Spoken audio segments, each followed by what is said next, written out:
இயக்குனர் திரு பாரதி சிவலிங்கம் அவர்களையும் அழைக்கின்றோம்.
போஸ்டரை இங்கே வெளியிட்ட ஐயா அவர்களுக்கும் படக்குழு அவர்களுக்கும் மனமார்ந்த நன்றிகள்.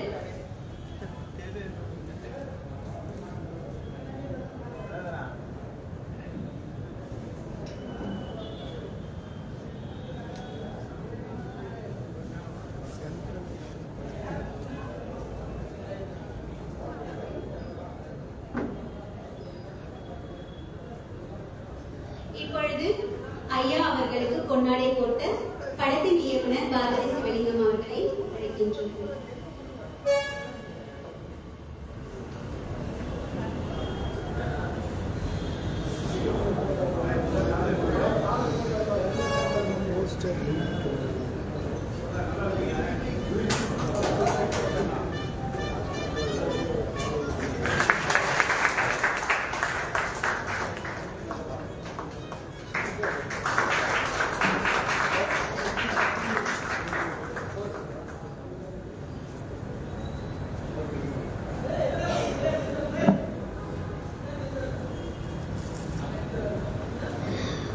இப்போது போட்டப்பட்ட பொன்னாடை போல எங்களுடைய திரைப்படமும் இந்த மாலை போல வாசமாக இருக்கணும் அப்படின்னு நீங்க எல்லாரும் கண்டிப்பா எங்களுக்கு வாழ்த்து தெரிவிக்கணும். முக்கியமா வாழ்த்துறை தெரிவிக்கிறதுக்காக திரைப்படத்தின் இசை அமைப்பாளர் திரு இலா அவர்களை அன்புடன் அழைக்கின்றோம்.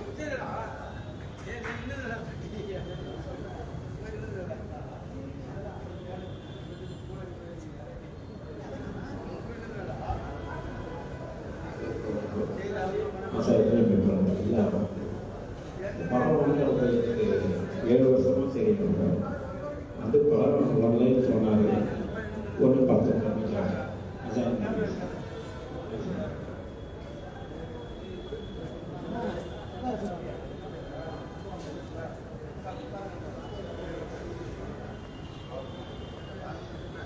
இசையமைப்பாளர் அவர்களை வாழ்த்துறை சொல்லிக்கோட்டோ அவர் அழகா ஒரு 2 வரியில திருக்குறள் மாதிரி பாடல் வரிகள் மாதிரி வாழ்த்திட்டு போயிட்டாரு. நன்றி ஐயா அவர்களுக்கு. அடுத்தபடியாக திரைப்பட நடிகர் திரு சித்தார்த்தன் அவர்களை வாழ்த்துறை வழங்க அழைக்கின்றோம்.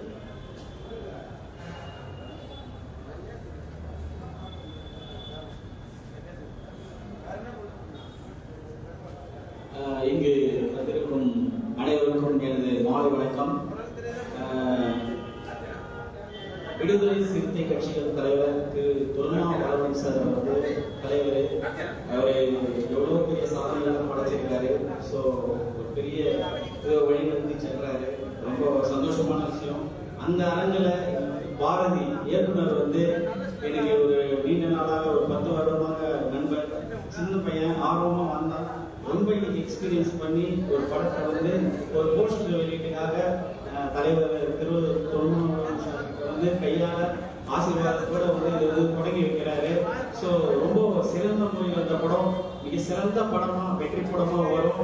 அதுல எந்த வித ஐயமும் இல்லை. அவ்வளவு நேர்த்தியா கதையை வந்து எழுதி வச்சிருக்காரு.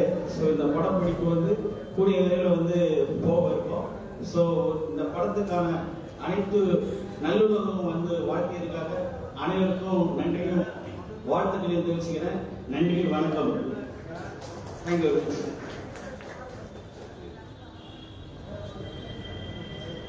திரைப்பட நடிகர் சித்தா அவர்களுக்கு நன்றி. அடுத்தபடியாக திரைப்பட இயக்குனர் S.S. சூர்யா அவர்களை அன்புடன் அழைக்கின்றோம்.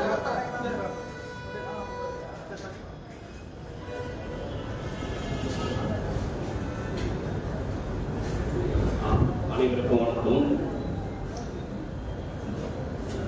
செங்கல் படத்துடைய துவக்க போஸ்டர் விழாவுக்கு வந்த அனைவருக்கும் நன்றி. ஸோ இந்த படத்துடைய இயக்குனர் பாரதி சிவலிங்கன் என்னுடைய நண்பர். அவர் ஹாஸ்பிட்டலில் மிக நேரமாக இருந்தார். அவருடைய கதை நுட்பம் எனக்கு நல்லா தெரியும். ஒரு லைன் ஸ்டோரி. இந்த படத்தில் நடிக்கிற காக்கா முட்டை நண்பன் இன்னும் நல்ல ஒரு கதாபாத்திரத்தில் பண்ணுறாங்க. ஸோ இந்த படம் ஒரு லைஃப் ஸ்டோரி இருந்தாலும் ஒரு வாழ்க்கை மாதிரி அமரர் மாதிரி ஒரு பெரிய கணக்காக மக்களோட இந்த படம் மாபு வெற்றி பெறுவதற்காக என்னுடைய வாழ்க்கை. நன்றி.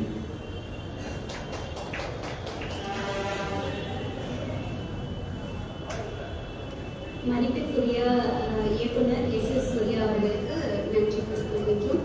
அடுத்தபடியாக திரைப்படத்தின் கதாநாயகி செல்வி சோனி அவர்களை அழைக்கின்றோம். ஓரிரு வார்த்தைகளில் வாழ்த்து கூறுமாறு அழைக்கின்றோம்.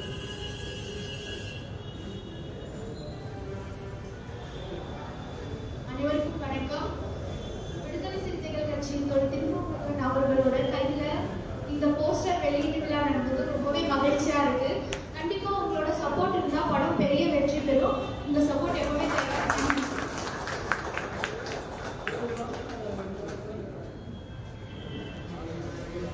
கதாநாயகியா வந்து இப்பவே கதாநாயகியை தொடங்கிட்டாங்க. ஸோ எல்லா சப்போர்ட்டும் இப்பயே வேணும்னு சொல்லி போஸ்டர் வெளியீட்டு விழாவே கேட்டு கரவொலியெல்லாம் வாங்கிட்டாங்க. ஸோ அவங்களுக்கு ரொம்ப நன்றி.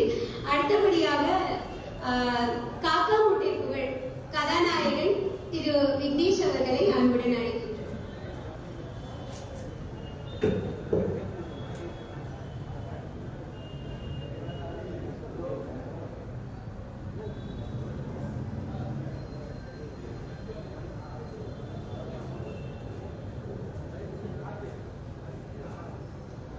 அனைவருக்கும் வணக்கம். ரொம்ப சந்தோஷமா இருக்கு. இப்படி ரொம்ப நாள் ஆச்சு இந்த மாதிரி ஸ்டேஜ் ஏறி. மனநிறைவு. Thank you so much sir. திருமணம் சார், என்னோட படத்தோட போஸ்டர் நீங்கள் உங்கள் கையால் ஓப்பன் பண்ணதே ரொம்ப பெருசுங்க. Thank you so much brother. Brother நான் அவரோட ஒரு 1.5 வருஷமாக ட்ராவல் பண்ணிட்டேன். ஸோ அவர் ரொம்ப உழைச்சிருக்காரு இந்த கதைக்காக. ஸோ அந்த கதைக்குள்ள தேங்க்யூ ஸோ மச் இந்த சான்ஸ் கொடுத்ததுக்கு. அண்ட் ஹீரோயின் அவங்களுக்கு டெபியூட் மூவி. ஸோ அவங்களுக்கும் அந்த படம் அவங்க கெரியரில் ஒரு நல்ல படமாக அமையணும்னு நான் வேண்டிக்கிறேன் கடவுளை. தேங்க்யூ ஸோ மச் எல்லாருமே இங்கே வந்த எல்லாருக்குமே, மீடியா மக்கள், ஸ்டேஜில் இருக்க எல்லாருக்குமே மிகப்பெரிய நன்றி. நம்ம எல்லாருமே இந்த படத்தை கொஞ்சம் நல்ல படமாக கொடுத்தா மக்களும் நல்லா சப்போர்ட் பண்ணுவாங்கன்னு எனக்கு நம்பிக்கை இருக்குது. மக்கள் மேலே பார்ப்போம், சப்போர்ட் பண்ணுங்க. Thank you so much.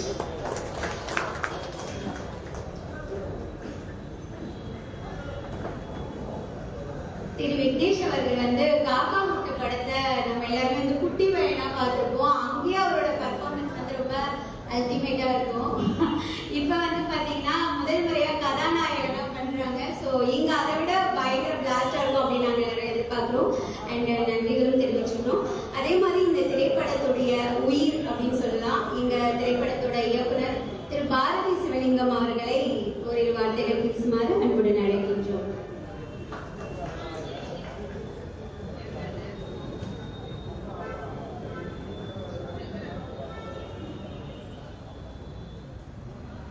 என்ன பேசுறதுனே தெரியல. சார் பக்கத்தில் உட்காந்துருக்கும்போது நிரூபிக்கும் வரை நிராகரிக்கப்படுவாய், நிரூபி அங்கீகரிக்கப்படுவாய் என்ற ஒற்றை வார்த்தையை மனதில் வைத்துக் கொண்டு ஓடிக்கொண்டிருக்கிறோம். சென்னைக்கு நான்லாம் வரதுக்கு ட்ரை பண்ணும்போது சார் இருக்காது, ஏதாவது அவர் பார்த்தாவது பேர் குலச்சிக்கலான்னு சொல்லிட்டு தான் சென்னைக்கே நாங்கள் வந்தோம். சாரோட ஊர் தான், நான் சாரோட பக்கத்து ஊர். அவர் இருக்கிற தைரியத்தில் தான் நான் சென்னைக்கே வந்தேன். ஆனாலும் ஒரு நெருங்க பார்த்தாலே அப்பயிலேருந்து ஒரு மிகப்பெரிய மரியாதை தான் வந்து உங்கள் ஊரோட லைஃப் ஸ்டைலை மாற்றின மாமனிதர். எங்கள் ஊரோட லைஃப் ஸ்டைலை மாற்றின மாமனிதர் அவர். அதுக்கு முன்னாடி நாங்கள் எப்படி இருக்குன்னு எனக்கு தெரியும். அவர் வந்ததுக்கு அப்புறம் எப்படி மாறுச்சு அப்படிங்கிறது தெரியும். அது நல்லாவே தெரியும். அது கடைசி வரைக்கும் அவர் மேலே எட்டக்க இருந்து ரசிச்சுட்டே தான் இருப்பேன். அவர் பக்கத்தில் உட்காந்துட்டு கூட ஒரு மிகப்பெரிய ஒரு பயமாக தான் இருக்கு. ஒரு செயலை செய்து முடிக்கும் வரை அது செய்ய முடியாதது போலதான் இருக்கும் அப்படின்னு சொல்லிட்டு நெல்சன் மண்டேலா அவர்களுடைய கருத்து என்னோட ஆபீஸ்ல இருக்கும். அந்த டைலாக மைண்ட்ல வச்சு தான் ஓடிட்டே இருக்கும். இந்த சென்ட்ரல் கதை வந்து பல இடங்களில் நிராகரிக்கப்பட்ட கதை தான். நான் ஃபர்ஸ்ட் சொன்ன மாதிரி நிரூபிக்கும் வரை நிராகரிக்கப்படுவாய், நிரூபி அங்கீகரிக்கப்படுவாய்ங்கிற மாதிரி தான் இந்த கதை. நான் ஆல்ரெடி ஒரு படம் பண்ணியிருந்தேன். அந்த கதை ஈஸியாக செலக்ட் ஆகி போயிருக்கும் முன்னாடி. இந்த சென்ட்ரல் கதை கொஞ்சம் கான்ட்ரவர்சியான சப்ஜெக்ட்னால எங்கேயுமே ஓகே ஆகல. கடைசியாக அது வந்து வேற மாதிரி நான் ஆல்ரெடி நான் எடுத்துட்டு போன கதையே வேற. அந்த கதை மாதிரி டக்குன்னு இந்த சென்ட்ரல் ஆரம்பிக்க வேண்டிய ஒரு சூழல் அது இறைவன் கருணை நல்லபடியாக நடந்துட்டு இருக்கு. ஒரு லைஃப் டைம் செட்டில்மெண்ட் என் படம் வந்து அது தியேட்டர்ல அதெல்லாம் வேற. ஐயா வச்சு என்னோட போஸ்டர் ரிலீஸ் பண்ணி என்னோட வாழ்நாள மிகப்பெரிய ஒரு சாதனை. எங்க அப்பா வந்து ஐயா ஒரு தடவை பார்த்து விட முடியுமா அப்படின்னு சொல்லிட்டு யோசிச்சுட்டே இருப்பாரு. ஏன்னா எப்ப பார்த்தாலும் ஐயாவோட பேர் தான் சொல்லி புலம்புவாரு. வில்லேஜ்ல எப்படி இருக்குன்னு சாருக்கு தெரியும். எங்க அப்பா கொஞ்சம் எமோஷனலா அது சாரை பார்த்தாலே கண்களை அவரோட வீடியோ தான் அதிகமா பார்த்துட்டு இருப்பாரு. நான் ஒரு படம் பண்றேன்னா அவரோட கருத்துக்களை உள்வாங்கிட்டு தான் ஒரு படம் எடுக்கணும்னு நினைப்பேன். அவரோட கருத்துக்கள் அவ்வளவு விஷயங்கள் இருக்கு. இந்தியாவிலேயே தவிர்க்க முடியாத மிகப்பெரிய ஒரு ஆளுமைனா ஐயா தான். எனக்கு வேற யாருமே ஐயா மட்டும்தான். என்னோட சென்ட்ரல் படம் ஐயா இருக்கிற நம்பிக்கையில ஆரம்பிச்சேன். எட்டகிருந்து அவர் பார்த்தா போதும் ஒரு தைரியத்திலே பண்ணிடுவேன்னு சொல்லிட்டு ஒரு பெரிய நம்பிக்கை. என்னுடைய நம்பிக்கை நாயகன் அவரை வச்சுதான் நான் ரிலீஸ் பண்ணணும் அப்படின்னு சொல்லி நினைச்சேன். இறைவன் கருணையால் அது நல்லபடியா நடந்தது. பாவன் சாருக்கு ஒரு மிகப்பெரிய நன்றி. அவரு தான் எல்லாத்துக்கும் காரணம். ஐயாவை இது பண்ண வச்சது எல்லாத்துக்கும் அவர் தான் காரணம். அவருக்கு மிகப்பெரிய நன்றி. சென்ட்ரல் வந்து நாங்க சொல்லக்கூடாது, படம் வந்து அதுவும் பேசணும். நம்ம அது வாய் வழியா சொல்லக்கூடாது. வாயால வட சொல்ல விரும்பல, அது செயலில் தான் செஞ்சு காட்டுன்னு நினைக்கிறேன். படம் நல்லா இருக்கும். அது வந்ததுக்கு அப்புறம் நான் சொல்றேன். நன்றி. இது ஒரு மிகப்பெரிய வாய்ப்பு என்னுடைய வாழ்க்கையில. நன்றி. என்ன பேசுறதுன்னு தெரியல, படப்படப்பா இருக்கு, பேச தெரியல. நன்றி.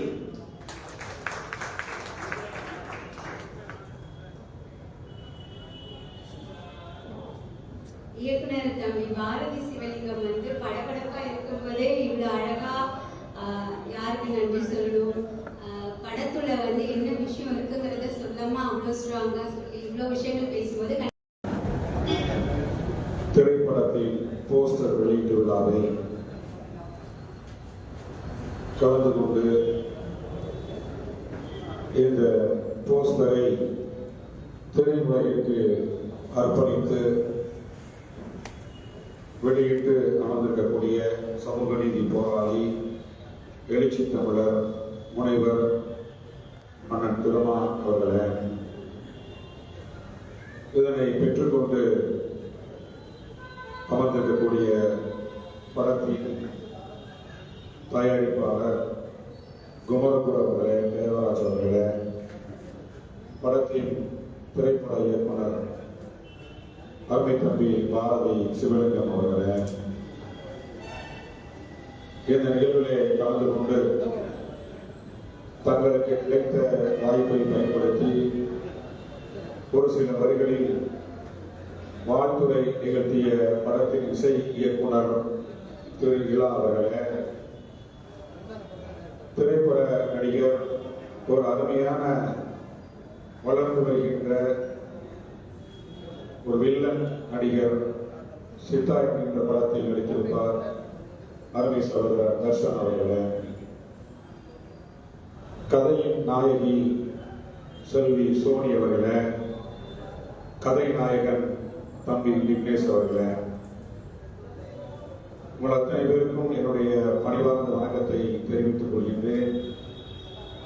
தம்பி பாரதி சிவலிங்கம் அவர்கள் நீண்ட காலமாக இந்த திடலுக்கு வருகிறது.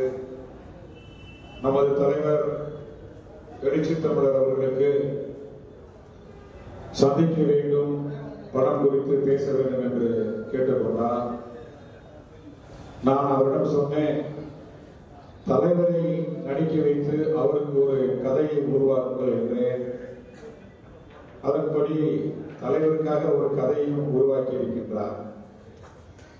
ஆனால் தலைவர் அவர்கள் நடிப்பதற்கு நேரம் இருக்குமா என்று தெரியவில்லை. அதன் பிறகு தலைவர் அவரை சந்தித்து பேசுகின்ற போது அவரிடம் நேரம் இல்லை என்பதை தெரிந்து கொண்டுதான் வேறொரு கதையான இந்த சென்ட்ரல் என்கின்ற கதைக்கு அவர் தாவினார். அவர் அங்கனூர் பக்கத்தில் இருக்கக்கூடிய முத்துவாஞ்சேரி என்கின்ற ஊரை சேர்ந்தவர். இவரை போன்ற ஆளுமைகள் இன்றைக்கு திரைத்துறையில் வளர்ந்து வந்திருக்கின்றார்கள், வளர்ந்து கொண்டிருக்கின்றார்கள். எல்லா சாலைகளும் ரோம் நகரத்தை நோக்கி என்று சொல்வார்கள். உலகின் எல்லா சாலைகளும் ரோம் நகரத்தை நோக்கி. அதுபோல இன்றைக்கு தமிழ்நாட்டின் அனைத்து சாலைகளும் அம்பேத்கர் திடலை நோக்கி வருகிறது என்பது உண்மையிலேயே நமக்கு பெருமிதம் அளிக்கிறது. இந்த இடத்தில் கருத்தரங்கம் நடைபெற்று வருகிறது. நூல் வெளியீட்டு விழா நடைபெற்று வருகிறது. படத்திறப்பு நிகழ்வு நடைபெற்று வருகிறது. இப்படி பல்வேறு நிகழ்வுகள் நடைபெற்று வருகின்ற வேளையில் இன்றைக்கு முதல் முயற்சியாக திரைப்படத்தின் போஸ்டர் என்கின்ற நிகழ்வும் நடைபெற்று வருகிறது. அனைவருக்கும் இடமளிக்கக்கூடிய ஒரு இடமாக, அனைவரையும் அரவணைத்துக் கொள்கின்ற ஒரு தாய் இடமாக இன்றைக்கு அம்பேத்கர் திடல் திகழ்ந்து வருகிறது. இந்த நிலையை உருவாக்கி கொடுத்தவர் நமது தலைவர் எழுச்சி தமிழர் அவர்களுக்கு நாம் எத்தனை நன்றிகள் சொன்னாலும் அது தரும்.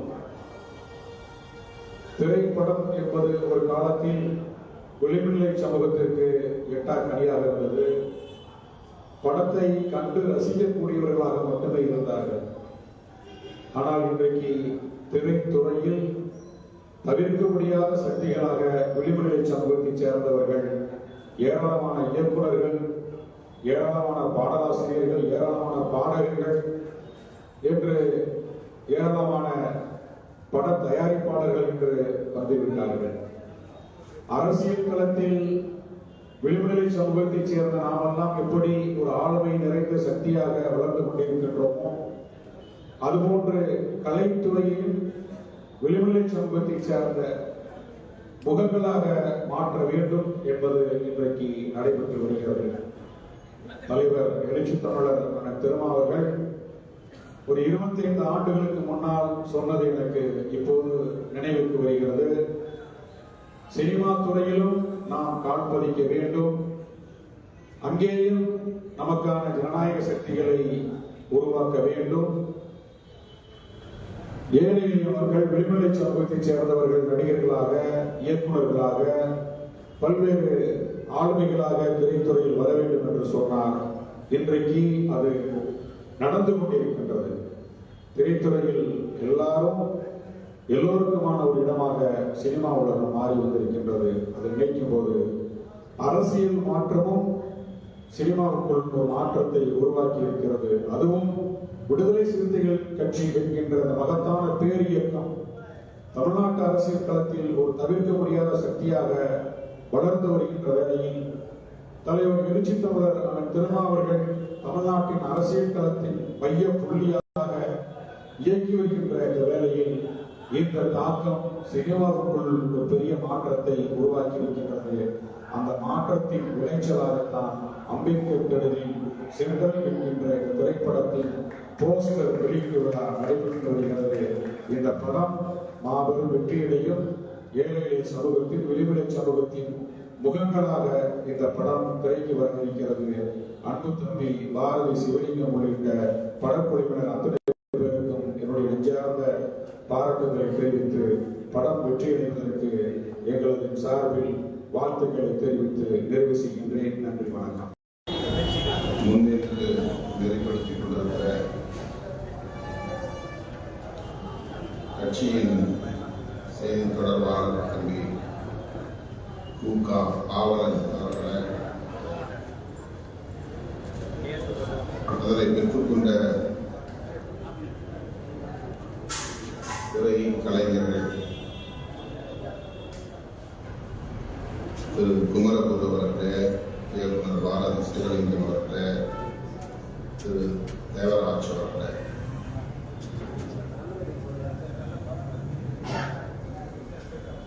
இந்த திரைப்படத்தில் கதாநாயகனாக நடித்திருக்கும் காக்காமுத்தை புகழ்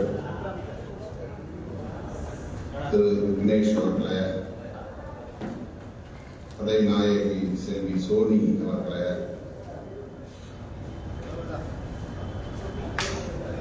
நடிகர் சித்தார்த் தர்ஷன் அவர்களே, இசை இயக்குனர் விழா அவர்களே, இயக்குனர் SS சூர்யா அவர்களே மற்றும் இந்த படக்குழுவை சார்ந்த தோழர்களே, உங்கள் அனைவருக்கும் என்னுடைய கனிவார்ந்த வணக்கத்தை தெரிவித்துக் கொள்கிறேன்.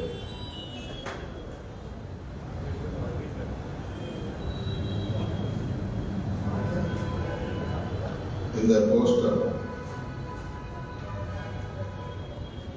வெளியிடக்கூடிய ஒரு வாய்ப்பை எனக்கு வழங்கியதற்காக இயக்குனர் பாரதி சிவலிங்கம் மற்றும் தயாரிப்பாளர் உள்ளிட்ட படக்குழுவை சார்ந்த அனைவருக்கும் என்னுடைய நன்றியை தெரிவித்துக் கொள்கிறேன். சென்ட்ரல் என்பதற்கு ஒரு துணை தலைப்பு ஆங்கிலத்திலே ஹிஸ்டரி ஆஃப் டார்க்னஸ், இருளின் வரலாறு, ஒரு இருட்டின் வரலாறு என்கிற துணை தலைப்போடு இந்த திரைப்படம் உருவாக்கப்பட்டிருக்கிறது.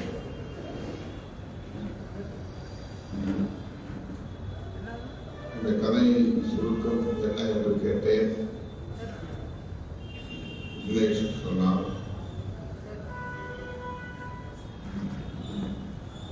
விளைப்பு தேடி சென்னைக்கு வந்து பல்வேறு சவால்களை சந்திக்கும் ஒரு இளைஞனின்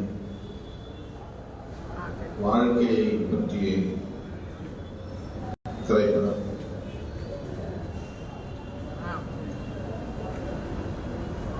அப்படி என்றால் ஏன் சென்ட்ரல் என பெயர் வைத்திருக்கிறீர்கள் என்று கேட்டேன். சென்னை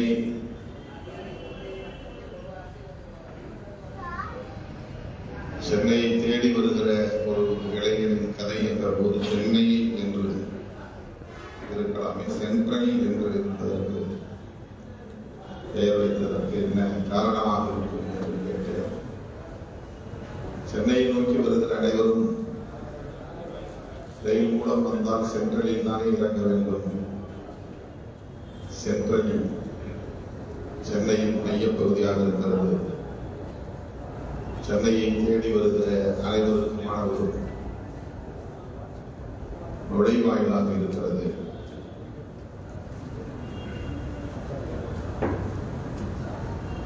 ஆகவே இந்த பெயர் அதற்காக சூட்டப்பட்டிருக்கிறது என்று விக்னேஷ் சொன்னார். இன்னும் நாம் யாரும் படத்தை பார்க்கவில்லை, கதையை முழுமையாக கேட்டு தெரிந்து கொள்ளவில்லை. சென்னையை தேடி வருகிறவர்கள், விளைப்பு தேடி வருகிறவர்கள்,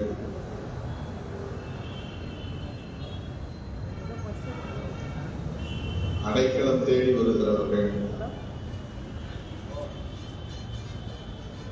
எத்தகைய சவால்களை சந்திக்கிறார்கள் என்பதை நாம் ஒவ்வொருவரும் சாட்சிகளாகத்தான் இருக்கிறோம்.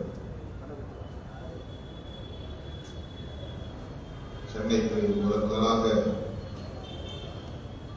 வருகிற போது பல்வேறு கனவுகளோடு தான் வந்து இறங்குகிறோம். ஒரு விக்னேஷ் சொன்னதை போல நானும் முதல் சென்னையில் வந்து காலடி வைத்த இடம் சென்ட்ரல். 1979 கல்லூரியில் படிப்பதற்கு விண்ணப்பம் செய்ய வேண்டும் என்று சென்னையை நோக்கி பயணப்பட்டோம். நெடுந்தூர பயணம் என்பது அப்போது அனுபவம் இல்லை. 1 மணி நேரத்திற்குள்ளாக பயணிப்பது, ஊரிலிருந்து கல்லூரிக்கு செல்வது, டவுன் பஸ்ஸில் ஏறி போவது, அவ்வளவுதான் பயண அனுபவம். முதலில் சென்னைக்கு வந்தபோது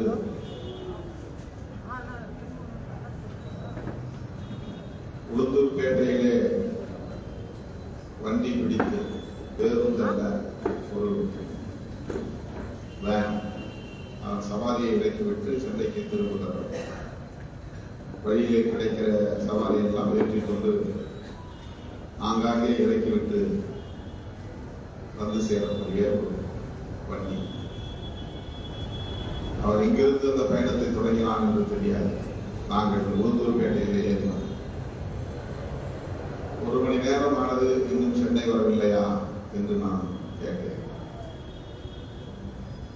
1.5 மணி நேரம் ஆனது, இன்னும் சென்னை வரவில்லையா என்று கேட்டேன். நிறைய வெளிச்சமாக இருக்கிற இடம் வந்ததும் சென்னை வந்து விட்டது என்று நினைப்பேன். வண்டியில் உட்கார இடமில்லாமல் நெருக்கி அடித்துக் கொண்டு உட்கார்ந்திருப்போம். பின்புறத்து கதவு திறந்து கொண்டால் எல்லோரும் மூட்டை உருள வேண்டும். 5-6 பேர் உட்கார வேண்டிய இடத்தில் 10 பேர் உட்கார்ந்திருக்கிற ஒரு சவாரி. ஒருவர் பணி மேல் ஒருவர் உட்கார்ந்து பயணித்தோம். அந்த வலி நலி எப்படா சென்னை வரும்,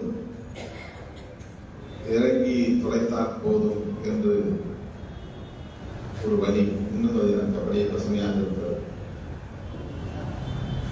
கூட வந்தவர் வந்து அது இன்னும் ரொம்ப தூரம் இருக்கப்பா சென்னை, நாம போறதுக்குள்ள விடிஞ்சுதான் போய் சேரும். கிட்டத்தட்ட 5 மணி நேரத்திற்கு மேலாக பயணம் செய்து அவர் சொன்னதை போல அதிகாலை விடிகாலை பொழுதில் சென்னை சென்ட்ரல் அருகே வந்து அவர் இறக்கிவிட்டு போனார். இறங்கியதும் இது என்ன இடம், இதுதான் மெட்ராஸா என்று கேட்டபோது இதுதான் சென்ட்ரல் என்று சொன்னார். கூட என்னை அழைத்து வந்தார். நான் வந்து முதலில் சென்னையிலே அணி எடுத்து வைத்த போது எல்லாத்தையும் அப்படியே கண்ணை உருட்டி பார்த்தேன். அகலமான தார்சாலை, பெரிய ரயில்வே நிலையம், சென்ட்ரல் ஸ்டேஷன் என்று ரயில்வே ஸ்டேஷன் என்று எழுதியிருந்த ஆங்கிலத்தில் எழுதியிருந்த வாசனை பார்த்தேன். எக்கச்சக்கமான வண்டிகள், அந்த காலை வேளையில் கூட வண்டிகள் வேகமாக ஓடிக்கொண்டே இருந்தன. நானும் அவரும் அந்த இடத்திலே இறங்கியதும் அங்கிருந்து பேருந்து பிடித்து இன்னொரு இடத்திற்கு போக வேண்டும். அவருக்கு தெரிந்த இடம், அங்கே போய் தான் தயாராக வேண்டும். அப்படி சென்ட்ரலிலே இறங்கி மாறி ஒரு டவுன் பஸ், சிட்டி பஸ் பிடிச்சு ரொம்ப தூரம் போனோம். எங்கே போய் இறங்கினோம் என்றால் அடுத்து 2வது அடி எடுத்து வைத்த இடம் குறுக்குப்பேட்டை. குறுக்குப்பேட்டை என்று அப்போது அந்த நண்பர் எனக்கு சொன்னார். இது என்னுடைய சென்னை நோக்கி வந்த பயணத்தின் முதல் அனுபவம்.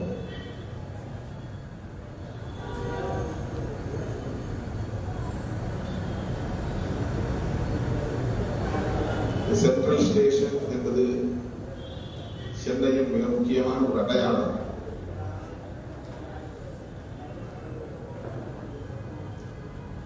இந்தியாவை தமிழ்நாட்டோடு இணைக்கிற ஒரு புள்ளி.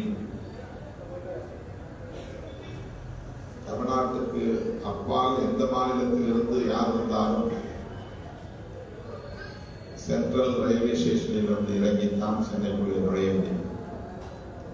கேட்வே ஆஃப் தமிழ்நாடு, தமிழகத்தின் நுழைவாயில்.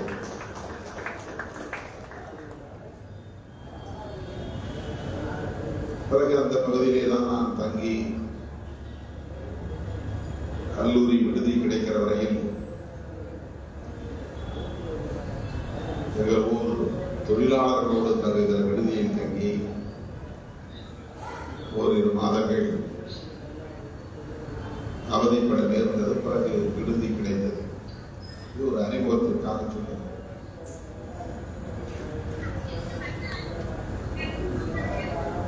அப்படி 79 நான் அடியெடுத்து வைத்த சென்னையில் என்னுடைய பட்ட வகுப்பை முடித்து பிறகு முதுகலை MA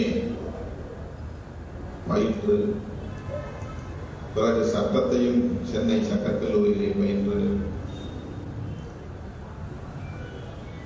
அரசு ஊழியராக சென்னையை விட்டு வெளியேறி 10 ஆண்டு காலம் கழித்து மீண்டும் சென்னைக்குள்ளே ஒரு கட்சி தலைவராக நுழைந்து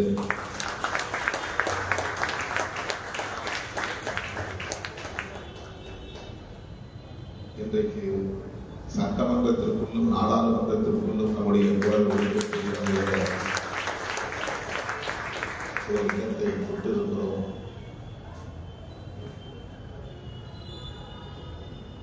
ஆக நாம் ஒவ்வொருவருமே சென்னையை நோக்கி பயணித்து சென்னையில் வந்து இறங்கி சென்னையை நமது அடுத்த தாய்மொழியாக ஏற்றுக்கொண்டு எண்ணற்ற பல சவால்களை சந்தித்து வெளிச்சத்தை பார்த்திருக்கிறோம். இன்றைக்கு வெளிச்சம் என்கிற பெயரிலேயே ஒரு தொலைக்காட்சியையும் நாம் உருவாக்கியிருக்கிறோம். 79 சென்னையில் நான் அடியெடுத்து வைத்த போது ஒரு இருட்டுக்குள்ளே உழலக்கூடியவனாக நானும் இருந்தேன். நானே அதற்கு ஒரு சாட்சியமாக இருந்தேன் என்பதை நான் உணர்ந்து பார்க்கிறேன்.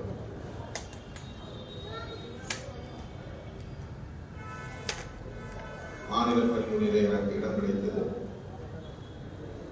கல்லூரியில் இடம் கிடைத்ததும் நமக்கு தங்குவதற்கு விடுதி கிடைக்காது.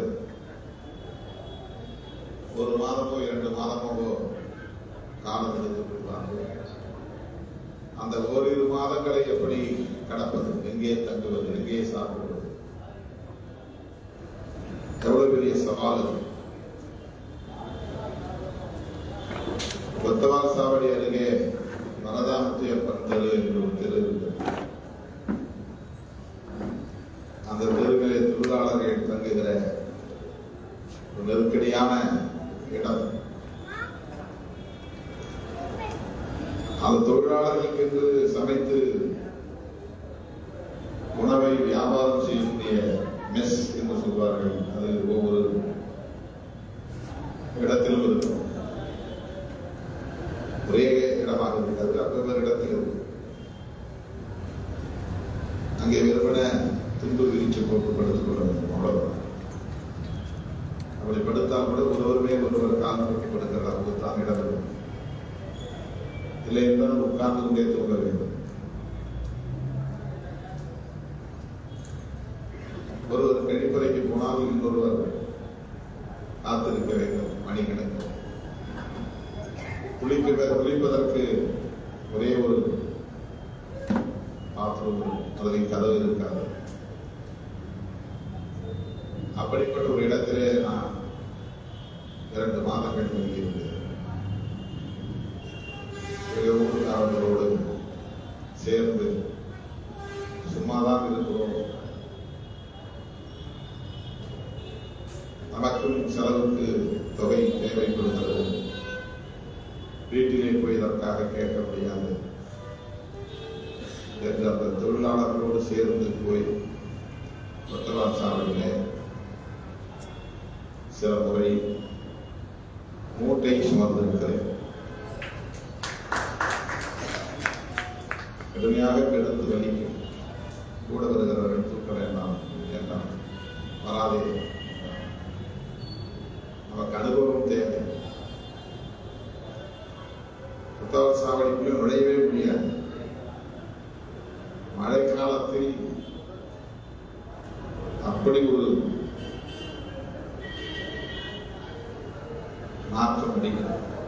அழுகிய காய்கறிகள், அழுகிய இலைகள், அழுகிய கீரை வகைகள், அப்படியே அது குவிந்து குவிந்து அதை சுத்தம் செய்வதற்கு இயலாத நிலையிலே அதுதான் நடந்து போக வேண்டும்.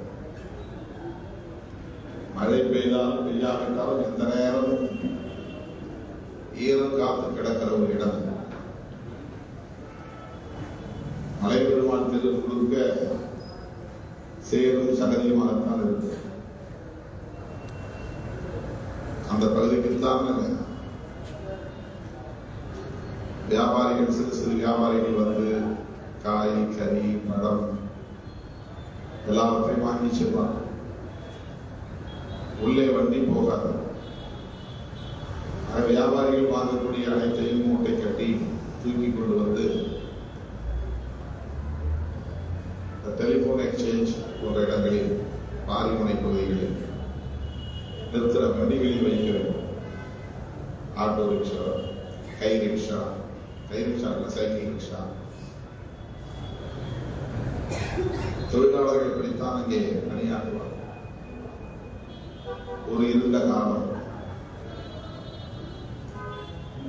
வலி மிகுந்த காலம். இன்றைக்கும் அவையெல்லாம் படுக்களாக அப்படியே வாழ்க்கை அடையாளங்களாக இருக்கிறார். பிறகு விடுதி கிடைத்தது. சைதாப்பேட்டையில் இருக்கிற MC ராஜா விடுதியிலே தங்கி 5 ஆண்டு காலம் பயிலுகிற வாய்ப்பு கிடைத்தது. இதுபோல ஒவ்வொருவருக்கும் ஒரு கதை இருக்கும். அப்படி ஒரு இளைஞரின் கதையை தான் இந்த தம்பிகள் தேர்வு செய்திருக்கிறார்கள் என்று நான் நம்புகிறேன். மீண்டும் மீண்டும் அது நினைவு கூறத்தக்க ஒன்றுதான். மறுபடியும் அவற்றை எல்லாம் நாம் உரையாடலுக்கு உட்படுத்த வேண்டிய வாழ்க்கைதான். எத்தனை லட்சம் பேர் வந்தாலும் எல்லோரையும் வராதே என்று சொல்லாமல் வருகே என்று வரவேற்கக்கூடிய ஒரு இடம்தான் சென்னை.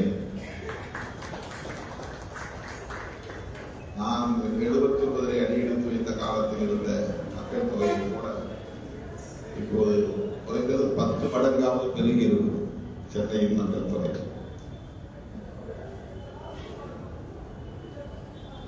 எத்தனை லட்சம் பேர் வந்து கொண்டே இருந்தாலும் அவ்வளவு பேரையும் உள்வாங்கிக் கொள்ளுகிற, அவ்வளவு பேருக்கும் வாழ்க்கை தருகிற, அவ்வளவு பேருடைய வாழ்க்கைக்கு ஒரு அடைக்கலமாக இருக்கிற, புகலிடமாக இருக்கிற ஒரு பெருநகரம் தான் சென்னை.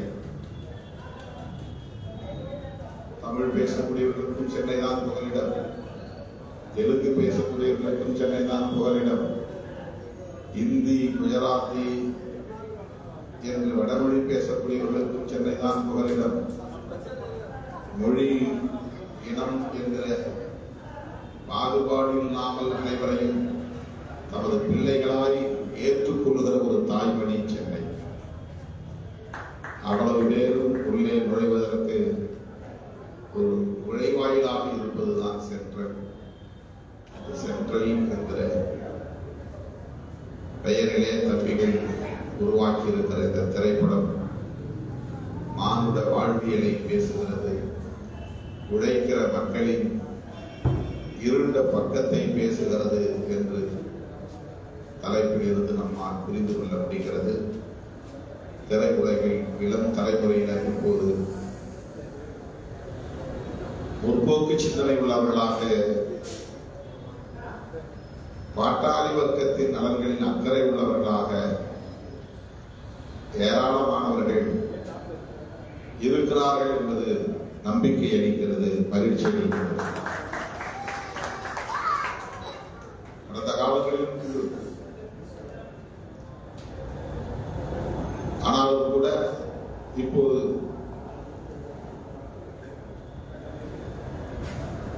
நிறைய இளைஞர்கள், இளம் பெண்கள்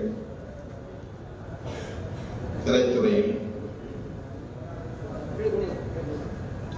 இவ்வளவு காலம் பேச அச்சுவதற்கு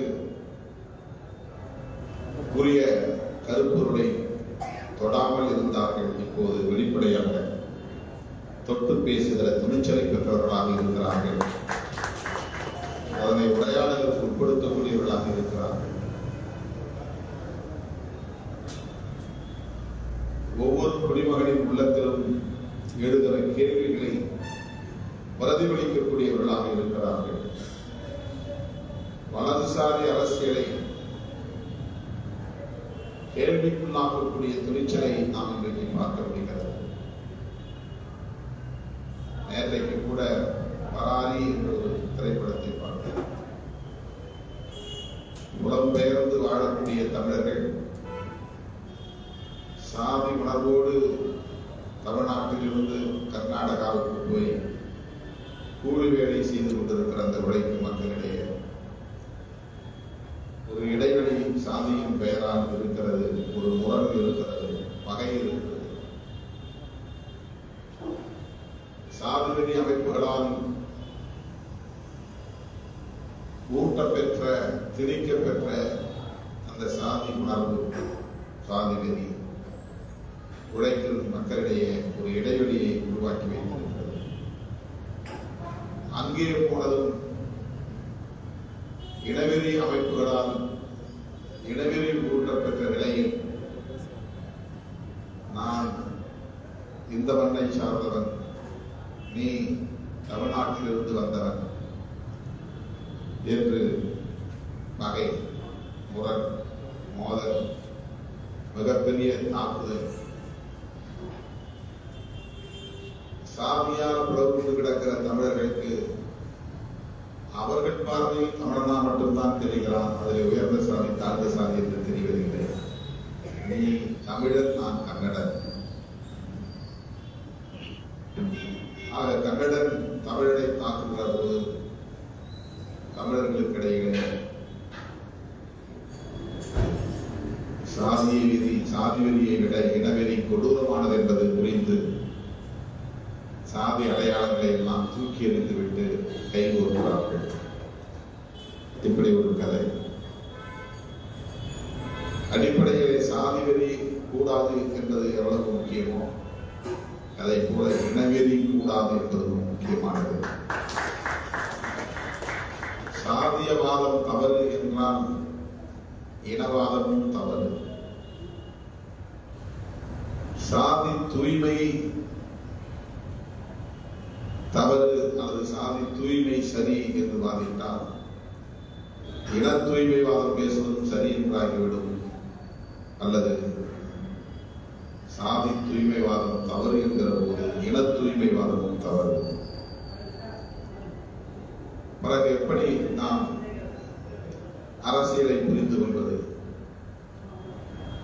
வெறும் சாதியும் மதமும் இனமும் அடையாளங்களாய் இருந்தால் நம்மால் ஜனநாயகத்தை அடையாளம் காண முடியாமல் போய்விடும். ஜனநாயகம் தான் நமக்கான அடையாளம் என்பதை நாம் ஒப்புக்கொண்டால் நம்மிடையிலே முரண்பாடுகள் உருவாகாது, மோதல்கள் உருவாகாது, சாதி வெறியாட்டம் நிகழாது, இனவெறியாட்டம் நிகழாது, மதவெறியாட்டம் நிகழாது. ஜனநாயகம் நம்மை செழுமைப்படுத்தும். ஜனநாயகம் தான் சகோதரத்துவத்திற்கு அடிப்படையானது. ஜனநாயகம் தான் சமத்துவத்திற்கு அடிப்படையானது. ஜனநாயகம் தான் சமூக நீதிக்கு வழிவகுக்கும். எனவே ஜனநாயக சக்திகளாக நம்மை அடையாளம் கண்டு கொள்ள வேண்டும். ஜனநாயக சக்திகளாக எப்படி அடையாளப்படுத்துவது? ஜனநாயகம் என்பது வெறும் தேர்தலுக்கு பயன்படுகிற சொல்லாளர் அல்ல. அதிகம் வெற்றி பெறுகிறவர்கள் ஆட்சியை கைப்பற்றலாம். அது ஜனநாயகம். மகாராஷ்டிராவிலே இன்றைக்கு பாரதிய ஜனதா கட்சி தலைமையிலான கூட்டணி 200க்கும் மேற்பட்ட இடங்களில் வெற்றி பெற்றதால் ஆட்சியை மீண்டும் அது தக்க வைத்துக் கொண்டது. எனவே அது ஜனநாயகம் நாம் ஒப்புக்கொண்டோம். ஜார்க்கண்டிலே காங்கிரஸ் கட்சியின் தலைமையிலான கூட்டணி கூடுதலான இடங்களை பெற்று ஆட்சியை கைப்பற்றியிருக்கிறது. அது ஜனநாயகம். பெரும்பான்மை என்பது ஜனநாயகத்தின் முக்கியமான கூறுகளும் ஒன்று. ஆனால் அது மட்டுமே ஜனநாயகம் இல்லை. ஜனநாயகம் என்பது ஒவ்வொரு மனிதனையும்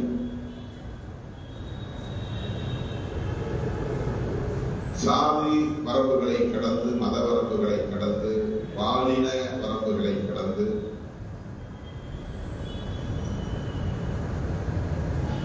சகோதரத்துவத்தோடு அணுகுவது, மதிப்பது என்பதுதான் ஜனநாயகம். பிறர் உணர்வுகளை மதிக்க வேண்டும், பிறர் உணர்வுகளை அனுமதிக்க வேண்டும், பிறருடைய உரிமைகளை மதிக்கக்கூடாது, தடுக்கக்கூடாது,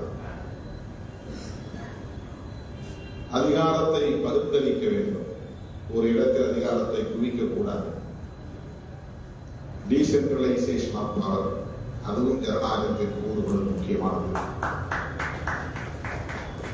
இன்றைக்கு விடுதலை சிறுத்தைகள் கட்சியில ஒரு ரெவென்யூ மாவட்டத்திற்கு ஒரு மாவட்ட செயலாளர் என்று போடுகிற முறையை மாற்றி ஒரு சட்டமன்ற தொகுதிக்கு ஒரு தொகுதி மாவட்ட செயலாளர்களுக்கு 234 மாவட்ட செயலாளர்களை நியமிக்க போகிறோம். இது ஒரு வகையான அதிகார பகிர்வு, டீசென்ட்ரலைசேஷன் ஆஃப் பவர்ஸ். கட்சிக்கு ஒரு அதிகாரம் இருக்கிறது, அந்த அதிகாரத்தை பகிர்ந்தளிக்கிறது. ஒரு மாவட்டத்துக்கு ஒரு ஆள் போட்டோம் முதல்ல, அப்புறம் 2 ஆள் போட்டோம், அப்புறம் 3 ஆள் போட்டோம் மாவட்டத்துக்கு, ரெவென்யூ மாவட்டத்துக்கு. இப்ப இந்த மாவட்டத்துக்குள்ள 9 சட்டமன்ற தொகுதி இருக்கா, 9 மாவட்ட செயலாளர். 2 பேர் இருந்த இடத்துல எக்ஸ்ட்ரா 7 பேருக்கு வாய்ப்பு.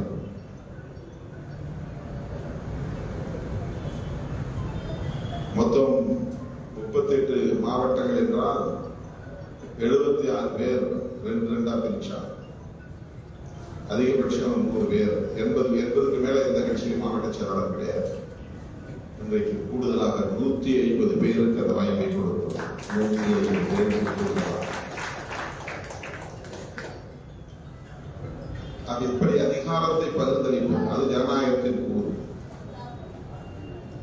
ஆகவே ஜனநாயக சக்திகளாக நாம் இருக்கிறோம் என்றால், என் குலம் இது எனக்கு மட்டும் இல்லை, என் சாதிக்கு மட்டும் இல்லை, யாரும் குலத்தில் குளிக்கலாம், அது ஜனநாயகம்.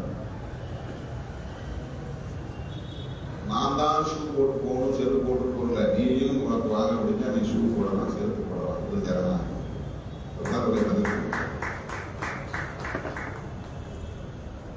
நான் மட்டும்தான் கொடியேற்றுவேன் ஏரியாவில், நீ கொடியேற்றக்கூடாது அப்படின்னா அது ஜனநாயகம். நான் கொடியேற்ற முடியும்னா நீயும் கொடியேற்றலாம், அந்த இடத்துல ஏற்றிக்கணும், ஒன்றும் பிரச்சனை இல்லை. உனக்குன்னு ஒரு கட்சி இருக்கு, உனக்கு ஒரு கொடி இருக்கு, ஏற்றுக்கோ. அதை அனுமதிப்பது ஜனநாயகம்.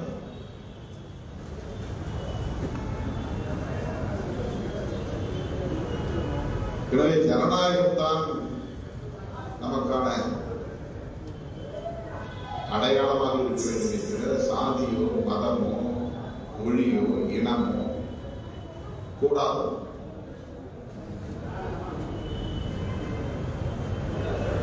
இந்த புரிதல் வளர வளர நமக்கு தேசத்தின் எல்லைகள் கூட தேவைப்படாது.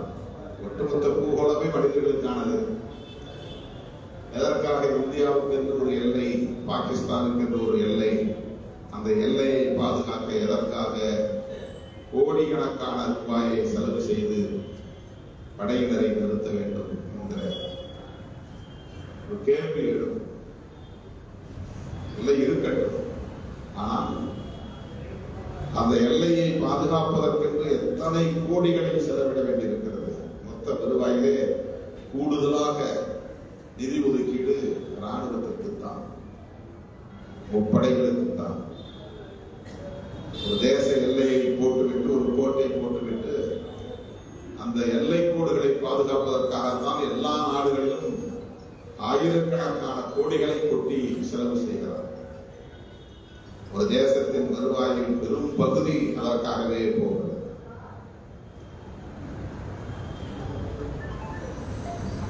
ஜனநாயகம் வளர்கிற போது, மலர்கிற போது, வலுப்பெறுகிற போது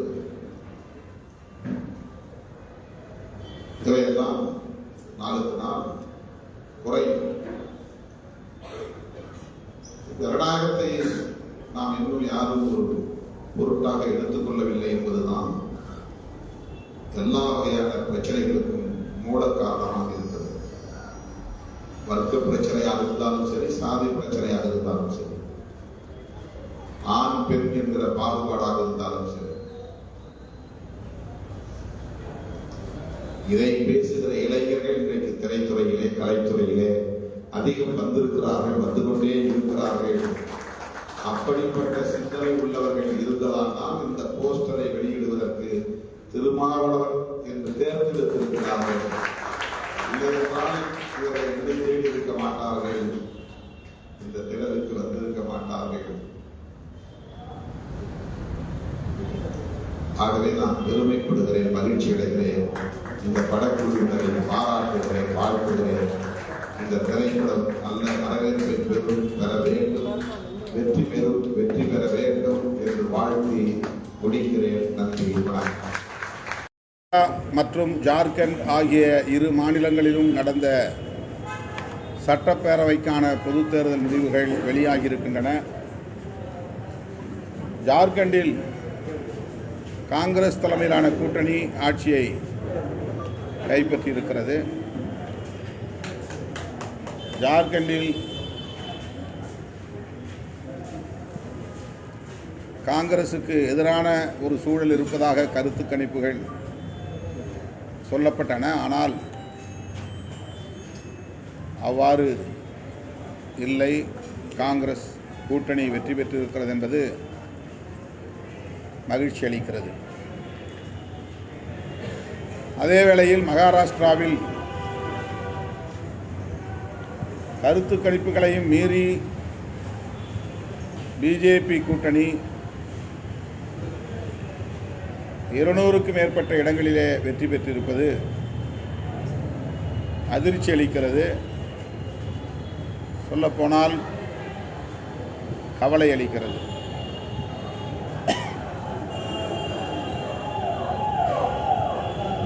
மகாராஷ்டிராவில் பாரதிய ஜனதா தலைமையிலான மகாயுதி என்னும் அந்த கூட்டணி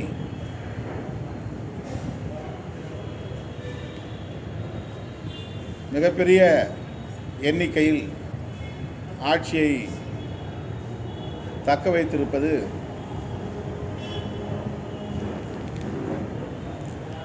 பாஜக அரசின் மீது வைத்திருக்கிற நம்பிக்கையின் வெளிப்பாடாக சொல்ல முடியாது. எதிர்க்கட்சிகளின் வாக்குகள் சிதறிப் போயிருக்கின்றன. குறிப்பாக காங்கிரசுக்கு வாக்களிக்கக்கூடிய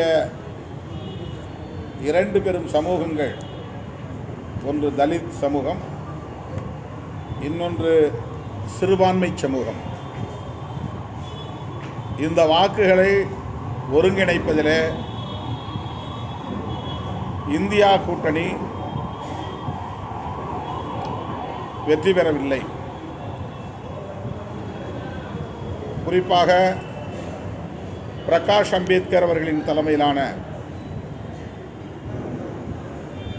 வஞ்சித் பகுஜன் அகாடி என்கிற கட்சி 237 இடங்களில் வேட்பாளர்களை நிறுத்தியது. அதே அளவுக்கு பகுஜன் சமாஜ் கட்சியும் வேட்பாளர்களை நிறுத்தியது.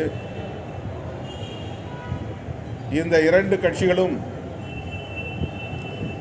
கணிசமான வாக்கு வங்கியை கொண்டிருக்கிற கட்சிகள். மகாராஷ்டிரா மாநிலத்தில் தலித் வாக்குகளை இந்த 2 கட்சிகளும் வெகுவாக பிரித்திருக்கின்றன.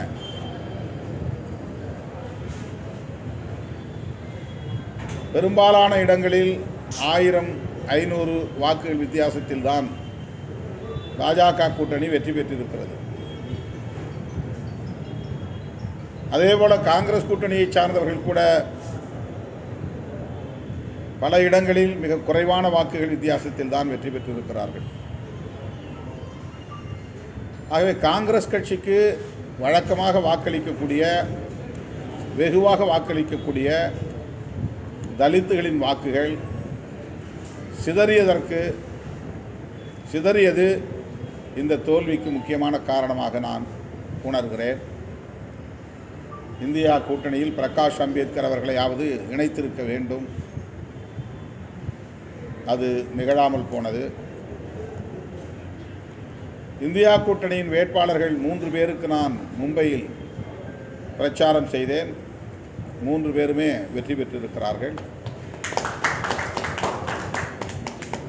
மலாடு என்ற தொகுதியிலே அஸ்லாம் ஷேக் வெற்றி பெற்றிருக்கிறார். ஆரே காலனி தொகுதியிலே ஆனந்த் பாலா பீனர் அவரும் வெற்றி பெற்றிருக்கிறார். தாராவியிலே ஜோதி ஏக்நாத் கெய்க்வாட் அவரும் வெற்றி பெற்றிருக்கிறார். 2 காங்கிரஸ் வேட்பாளர்கள், ஒரு சிவசேனா உத்தவ் தாக்கரே கட்சியின் வேட்பாளர். தமிழர்கள் அடர்த்தியாக வசிக்கிற பகுதியில் தலித்துகள் பெரும்பான்மையாக வசிக்கிற பகுதியில் இஸ்லாமியர்களும் தாராவிலே மிக அதிகமாக உள்ளனர். இந்த பகுதிகளில் இந்த 3 வேட்பாளர்களுமே வெற்றி பெற்றிருப்பது மகிழ்ச்சி அளிக்கிறது. மகாராஷ்டிரா தேர்தல் வெற்றி, பாஜகவின் வெற்றி ஒரு நல்ல அறிகுறி அல்ல. அது கவலை அளிக்கக்கூடிய ஒன்றாக விடுதலை சிறுத்தைகள் கட்சி உணர்கிறது. சரி, இப்போ நாடாளுமன்ற தேர்தலில் ஒரு பலம் வாய்ந்த எதிர்கட்சியாக காங்கிரஸ் உருவாயிருக்கு. அதற்கு பின் வரக்கூடிய ஹரியானா, மகாராஷ்டிராவில் வெற்றி பெறுவது மூலமாக இந்த ஆட்சி மிக அழுத்தத்துக்கு உண்டாகும் கணிக்கிறது. அதுக்கு சாதகமான ஒரு களம் இருந்தால் கூட அதை வெற்றியாக மாற்றுறதுல காங்கிரஸ் தொடர்ந்து தடுமாறுன்னு ஒரு பார்வை இருக்குது. இந்த தோல்விக்கும் முக்கிய காரணமாக காங்கிரஸ் பார்க்குறாங்க. ஹரியானாவுடைய தோல்வி இது மகாராஷ்டிராவில் ஒரு பாதிப்பு ஏற்படுத்தும். இல்லை, மாநிலத்திற்கு மாநிலம் அரசியல் சூழல்கள் வேறுபடுகின்றன. இதை நாடாளுமன்ற தேர்தலோடு நாம் பொருத்தி பார்க்க தேவையில்லை. தேர்தலுக்கு முன்பு நான் ஓரிரு நாட்கள் மகாராஷ்டிராவிலே இருந்தேன், மக்களோடு இருந்தேன். அப்போது ஆளும் கட்சி கூட்டணி, அந்த ஆளுங்கட்சியை சார்ந்த கூட்டணி கட்சிகளுக்கு எதிரான மனநிலை தான் மக்களிடத்தில் மேலோங்கி இருப்பதாக பலரும் சொன்னார்கள். என்சிபி, அந்த தேசியவாத காங்கிரஸை பிஜேபி உடைத்தது,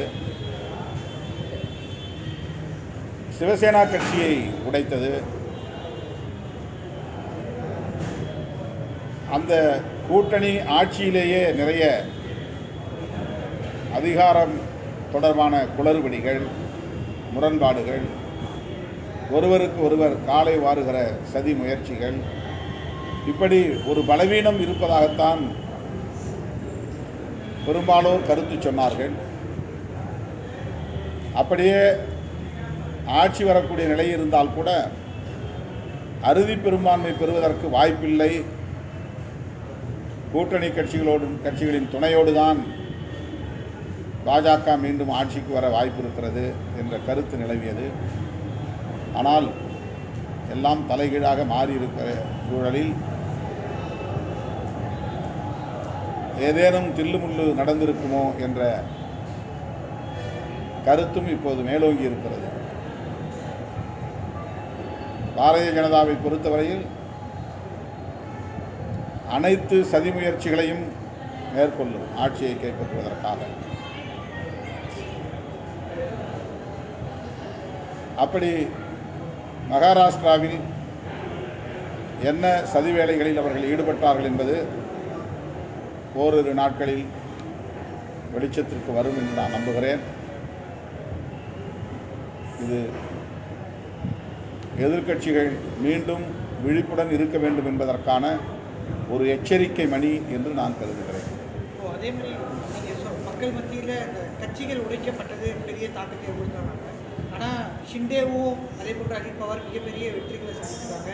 சரத்பவார் உதய தாக்கரேவுடைய அரசியல் அடுத்து என்னவாகும் அப்படின்ற கேள்வியில் ஒரு மிகப்பெரிய தோல்வியை சந்திச்சிருக்காங்க. அவங்க 2 பேரும் மக்கள் அவங்க பக்கம் தான் இருக்காங்க, அது நாங்கள் தான் உண்மையான சிவசேனா, நாங்கள் தான் உண்மையான தேசியவாத காங்கிரஸ்னு ஷிண்டேவும் அஜித் பவார் சொல்லுவாங்க. இல்லை, 2 சின்னத்தையும் தேர்தல் ஆணையத்தை பயன்படுத்தி பிரிந்து போனவர்களுக்கு வழங்கக்கூடிய ஒரு சூழலை பாரதிய ஜனதா தன்னுடைய அதிகாரத்தை பயன்படுத்தி உருவாக்கி தந்தது. அது ஒரு பலவீனம். உத்தவ் தாக்கரே சிவசேனாக்காவின சின்னத்தை கட்சியை உடைத்து கொண்டு போன ஏக்நாத் சிந்தேவுக்கு கிடைக்க ஏற்பாடு செய்துவிட்டார்கள். அதே போல் சரத்பவார் தலைமையிலான தேசியவாத காங்கிரஸ் கட்சியின் சின்னத்தை கட்சியை உடைத்து கொண்டு போன அஜித் பவாருக்கு கிடைக்க செய்துவிட்டார்கள். இதுவும் ஒரு பலவீனமாகத்தான் கருத வேண்டியிருக்கிறது. ஆக பல்வேறு சூது சூழ்ச்சி தில்லு முள்ளு தொடர்ந்து பாரதிய ஜனதா கட்சியினரால் மேற்கொள்ளப்பட்டு வந்திருக்கிறது. அதனுடைய ஒரு விளைவாக இது நேர்ந்திருக்கிறது என்று கருதுகிறேன். நானும் முதலமைச்சராக வேண்டும் அப்படின்னு ஆசைப்பட்டேன்னு சொல்லியிருந்தீங்க. அந்த ஆசை இன்னமும் இருக்கா, தொடருமா? எல்லோருக்கும் இருக்கிற ஆசை தானே. அதில் என்ன? நான் 20 ஆண்டுகளுக்கு முன்னால் ஒரு பேட்டியில் சொன்னதை நினைவுபடுத்தினேன், அவ்வளவுதான். அதில் எந்த கற்பிதமும் இல்லை, அதாவது உள்நோக்கமும் கிடையாது. விடுதலை சிறுத்தைகளுக்கு ஒரு நினைவூட்டும் வாய்ப்பாக அதை சுட்டி காட்டினேன், அவ்வளவுதான். ஜெயக்குமார் கூட சொல்லியிருக்காரு, திருமாவளவன் முதலமைச்சராக வர வேண்டும் என்று ஆசைப்படுவது எந்த தவறும் இல்லைங்கிறாரு. உங்களுக்கு ஆதரவாக கொண்டு கொடுக்கிறார். மகிழ்ச்சி, அவருக்கு நன்றி. வருங்கால முதலமைச்சருக்கு வாழ்த்துக்கள். இப்போ ஏற்கனவே காங்கிரஸ் வந்து தமிழ்நாட்டில் முதலமைச்சரை பார்த்தாச்சு, திமுக அதிமுக பார்த்தாச்சு. இனி வருங்காலங்களில் மற்ற கட்சிகள் முதலமைச்சரை தேர்ந்தெடுக்கக்கூடிய வாய்ப்புகள் இருக்கா தமிழ்நாட்டில் கலந்து? இது வந்து நாம் ஒரு கோரிக்கையின் மூலம் நிறைவேற்றக்கூடிய ஒன்று அல்ல, உழைப்பின் மூலம் சாதிக்கக்கூடிய ஒன்று. மக்களின் நம்பிக்கையை பெறுவதன் மூலம்தான் இதை எய்த முடியும். இது ஆன் டிமாண்ட் செய்ய முடியாது. நாம் மக்களுடைய நம்பிக்கை பெறுவது எப்போது? அந்த சூழலில் மக்கள் நம்மிடத்திலே அதிகாரத்தை ஒப்படைப்பார்கள். ஆகவே மக்களின் நம்பிக்கையை பெறக்கூடிய அளவுக்கு நாம் கருத்தியல் அளவிலும் செயல் அளவிலும் உழைக்க வேண்டும். மக்களோடு நாம் இணைந்து பணியாற்ற வேண்டும். அப்படி ஒரு சூழல் வந்தால் மக்கள் நம்மை கைவிட மாட்டார்கள்.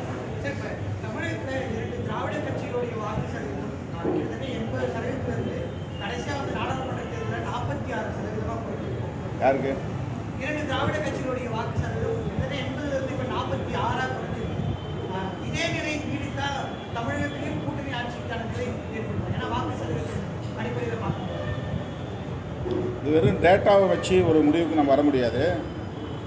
ஒவ்வொரு தேர்தலையும் வெவ்வேறு மாதிரியான வாக்குப்பதிவு சதவிகிதம் என்பது மாறுபடுகிறது. வாக்கு பெறுகிற வாக்கு வங்கியின் சதவிகிதம். திமுகவை மட்டும் நீங்கள் எடுத்துக்கொண்டால் கூட ராஜீவ்காந்தி படுகொலை செய்யப்பட்ட நேரத்தில் 2 இடங்களில் தான் அவர்கள் வெற்றி பெற்றார்கள். அதை வைத்துக்கொண்டு இனி திமுக எழுந்திருக்காது என்ற ஒரு கருத்து சொல்லப்பட்டது. ஆனால் மீண்டும் அவர்கள் ஆட்சிக்கு வந்தார்கள். அதே போல் அதிமுகவுக்கும் ஒரு நிலை இருந்தது. எம்ஜிஆர் இருக்கிற போதே ஒரு நாடாளுமன்ற தேர்தலில் 2 இடங்களில் தான் எம்ஜிஆர் வெற்றி பெற்றார். மொத்தம் 40 தொகுதிகளிலே 38 தொகுதிகளில் அதிமுக தோல்வியடைந்திருக்கிறது. மறுபடியும் அவர் ஆட்சிக்கு வந்திருக்கிறார். எனவே ஒரு தேர்தலில் பெறுகிற வாக்கு வங்கி சதவீதத்தை வைத்துக்கொண்டு அப்படியே அடுத்த தேர்தலில் அது சரிவை நோக்கியே போகும் அல்லது மேல் நோக்கியே போகும் என்றெல்லாம் முடிவு செய்ய முடியாது. தேர்தலுக்கு தேர்தல் நிலை மாறும், சூழல் மாறும். மக்கள் விழிப்புணர்வு பெறுகிற நிலையும் இன்றைக்கு அதிகரித்து வருகிறது. முன்பிருந்ததை விட இப்போது விழிப்புணர்வு அதிகரித்து வருகிறது. எனவே அவர்களுக்கு எந்த நேரத்தில் யாருக்கு வாக்களிப்பது, யாரை ஆட்சி பீடத்தில் அமர வைப்பது என்பது நன்றாகவே தெரியும். வெறும் டேட்டாவை வைத்து நாம் ஒரு முடிவுக்கு வர முடியாது.